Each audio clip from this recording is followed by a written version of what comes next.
আমি যখন স্কুলে ছাত্রছাত্রী পড়াতাম, ছাত্রছাত্রী পড়া না পারলে কি মারতাম না মারতাম। ছাত্রছাত্রী আমাকে দেখে জমের মতো ভয় পেত, আর সে জম বাঁদর সেজে লাফি লাফি জব্দ হয়ে যাচ্ছে গো। কি করবো, কপাল খারাপ, এই কাজটাই আমার করতে হবে গো।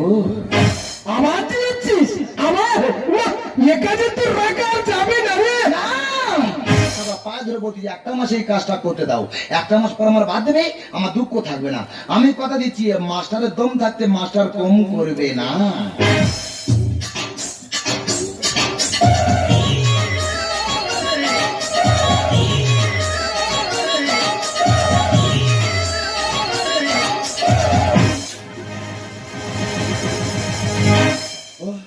একটা মাস্টার লোক কত লাফাতে পারে গো।